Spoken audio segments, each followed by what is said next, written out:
स्वागत है आप सबका एक और नई वीडियो में। आज की इस वीडियो में हम लोग डिस्कस करने वाले हैं बजाज पल्सर N150 के 7 कॉन्स। और दोस्तों सबसे पहले मैं आपको ये बात बता दूं कि ये जो 7 कॉन्स मैं आपको बताने जा रहा हूं ये बिल्कुल भी डील ब्रेकर नहीं है। ये एक अच्छी बाइक है, आप लेना चाहो तो बेशक आप ये बाइक ले सकते हो। तो सबसे पहला कमी जो मेरे को इस बाइक में लगा है वो है दोस्तों इसकी सीट, ठीक है ना। फिलहाल तो देखो मैंने इसको मॉडिफाई कर रखा है, पर इसकी सीट जो है ना दोस्तों लॉन्ग राइड्स के लिए बिल्कुल भी कंफर्टेबल नहीं है। शॉर्ट राइड आप कर रहे हो तो कोई बात नहीं है, पर लॉन्ग राइड्स के लिए बिल्कुल भी कंफर्टेबल नहीं है, ठीक है ना।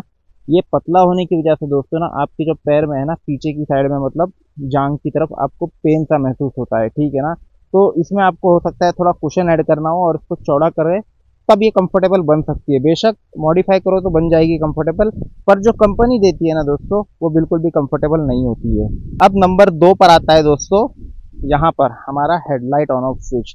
दोस्तों 100-150 रुपए का स्विच पड़ता था, कंपनी अगर खुद लगा के देती बल्क में तो उनको 50-60 रुपए का एक स्विच पड़ता। कोई बड़ी चीज नहीं थी दोस्तों अगर कंपनी लगा के दे देती हेडलाइट ऑन ऑफ स्विच।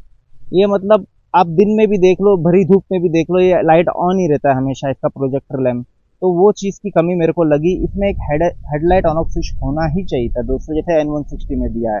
अब जो तीसरी चीज है वो है अपना फ्रंट की तरफ, और वो है दोस्तों इसके दुबले पतले टायर, ठीक है। 90x90 इसका साइज है। पीछे के टायर जो दे रखा है वो है 120 के, वो हिसाब से दोस्तों आगे के टायर एटलीस्ट इसको 100 के तो देना ही चाहिए था। अब ये जो 90 के टायर है ना दोस्तों, इसमें अपना कॉन्फिडेंस हाई स्पीड में लो होता है।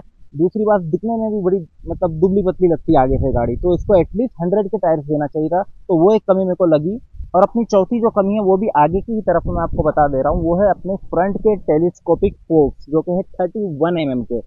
N160 की तरह दे देता है ना दोस्तों, उसमें मेरे ख्याल से उसमें 36 या 41 mm के, पता नहीं मेरे को अच्छे से, पर उसके साइज के हिसाब से दे देता ना इसमें भी, तो दोस्तों कॉन्फिडेंस बढ़ जाता है चलाते वक्त। अब इससे क्या हो रहा है, आपको पहली बात तो दिखने में थोड़ा सा दुबला पतला लगता है गाड़ी आगे से, प्लस जब हाई स्पीड में आप चलाओगे ना तो आपका कॉन्फिडेंस लो हो जाएगा दोस्तों, ये पतले टायर और पतले फ्रंट स्पोक्स की वजह से। पांचवा कौन है वो भी इन दोनों की वजह से ही है, और वो है इसका जो टॉप स्पीड है गाड़ी का। वो एक्चुअली मैंने जब भगाया था तो 115-116 तक मेरी गई है गाड़ी।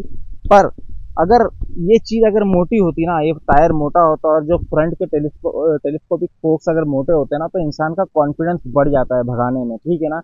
तो ये पतली होने की वजह से मैं ज्यादा भगा भी नहीं पाया, और इसका 115-16 से ज्यादा मेरे ख्याल से जाता भी नहीं है स्पीड। तो टॉप स्पीड मैटर करता है दोस्तों 150 सीसी की गाड़ी में, तो वो एक मेरे को कमी लगी इसके अंदर।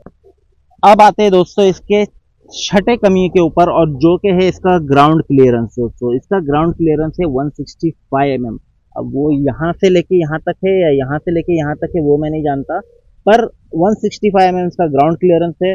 पोलो राइड में आपको प्रॉब्लम नहीं होगा, पर जब आप हेवी पिलियन के साथ में हो, आपका वेट भी ज्यादा है, आपके पिलियन का वेट भी ज्यादा है, प्लस आप कोई बड़े स्पीड ब्रेकर पे अगर गाड़ी चढ़ा देते हो ना बगैर देखे, तो 100% ये गाड़ी टच करने वाली है। यहाँ से करेगी या यहाँ से करेगी वो तो मेरे को नहीं पता, पर 100% टच करेगी, क्योंकि मेरी टच कर चुकी है, इसके लिए मैं बता रहा हूँ। तो एटलीस्ट इसमें 170 या 170 के ऊपर दे देता ना ग्राउंड क्लियरेंस, जैसे अपाची वगैरह में आप देखोगे तो 180 तक है, तो वैसा इसमें एटलीस्ट 170 के ऊपर भी दे देता ना तो सही था। पर ये 165 mm इस गाड़ी के वेट के हिसाब से मुझे कम लगा।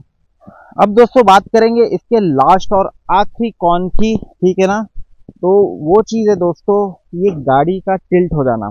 जब आप इस गाड़ी को मतलब 40-50 की स्पीड या उससे थोड़ा सा ऊपर चलाओगे ना हाई स्पीड पर, और सीधा रास्ता है, मान लो प्लेन रोड है, आप हाथ छोड़ देते हो तो नॉर्मली गाड़ी जो है सीधे सीधे चलती है हाथ छोड़ने के बाद भी, गाड़ी बैलेंस हो तो। पर ये जो गाड़ी है ना, हो सकता है मेरे यूनिट में ये प्रॉब्लम हो, पर मैं आपको बता दे रहा हूँ क्लियरली, ये किसी और के भी यूनिट में प्रॉब्लम मैं देख चुका हूँ, यूट्यूब पर बंदे ने वीडियो डाला है। तो उसकी गाड़ी जो है ना लेफ्ट में भागती है, मतलब आप 40-50 की स्पीड में उससे हाई स्पीड में हो, सीधा रोड है, आप दोनों हाथ छोड़ दोगे ना तो गाड़ी आपकी लेफ्ट की तरफ जाएगी, हैंडल है लेफ्ट की तरफ मुड़ जाएगा ऑटोमेटिक। पता नहीं क्यों होता है, उसका भी लेफ्ट की तरफ मुड़ रहा था, जिससे बंदे ने वीडियो डाला था यूट्यूब पे, उसका भी लेफ्ट में ही मुड़ रहा था। तो मेरे को ये लगता है शायद मेरे यूनिट में ही प्रॉब्लम नहीं है ये और भी लोगों के यूनिट में प्रॉब्लम है, या फिर हो सकता है ये सभी यूनिट्स में प्रॉब्लम हो, वो तो मैं जानता नहीं। पर जिसकी जो अगर कोई ऑन करता है तो वो कमेंट करके बता सकता है। तो ये एक मेरे को कमी लगी इस गाड़ी में, और ये मैं शोरूम में भी बताया, जाकर इसके सर्विस सेंटर में बताया, पर उनके पास इसका कोई हल नहीं। वो बोल रहे कि हाथ छोड़ के मत चलाओ ना भाई। अबे साले। तो खैर दोस्तों यही थी बजाज पल्सर N150 की वो 7 कमियां, जो कि डील ब्रेकर बिल्कुल भी नहीं है, अच्छी गाड़ी है। दोबारा से मैं बोलूंगा आप लेना चाहो तो बिल्कुल ले सकते हो। तो आज की वीडियो में दोस्तों इतना ही, मिलता हूँ आपसे अगली वीडियो में, जब तक कि अपना ख्याल रखिएगा। Thank you for watching.